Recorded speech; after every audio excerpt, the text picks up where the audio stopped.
OpenAI built GPT. Yet the company that won biggest from AI is Microsoft.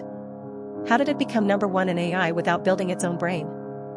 For number one without a brain to hold, you first need a massive platform to run that brain on. Microsoft was already among the world's largest before AI arrived. In fiscal 2025, $282 billion in revenue, $102 billion in net income, $168 billion from cloud alone. It owns the world's software through Windows and Office, and built the world's second largest cloud in Azure. AI didn't create this platform, it was layered on top of it. So what does Microsoft actually sell? Not the brain, not the AI model itself. It sells three layers: Azure, where the brain runs, Office and Windows, where the brain reaches users, and Copilot fees, which turn the brain into money. All three were its core business before AI, and AI just landed on top as an amplifier that raises the price of each layer. The one who owns the pipes the water flows through, not the one who made the water, is the one who profits.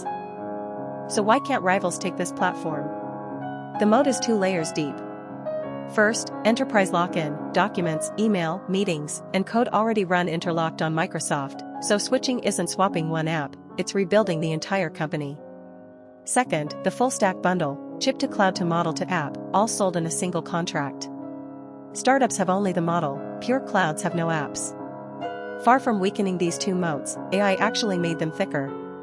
So the upside, in one line: borrow to move fast, sell to earn for sure.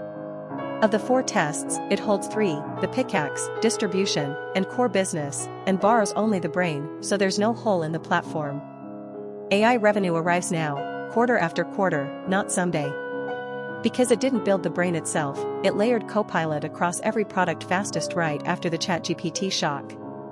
And since you can't buy the privately held OpenAI, Microsoft, holding a roughly 27% stake, becomes the viable, indirect route to it. The risks, strikingly, are lodged in the very same spot as the strengths. First, the borrowed brain, not building it means depending on OpenAI, so if the 2025 partnership loosens and OpenAI goes independent with its own infrastructure, the castle built on someone else's brain wobbles.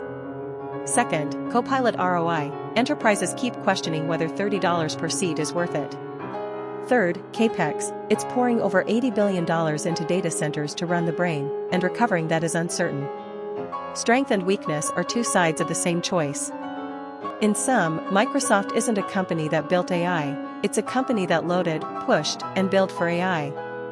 It won by holding 3 of the 4 tests and borrowing just 1, the brain, but that very act of borrowing is its greatest vulnerability.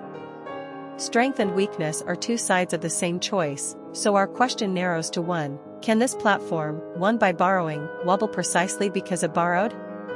Next, in EP2, we set those 3 nails up as downside scenarios and weigh them. Tap the cards on screen for the next one.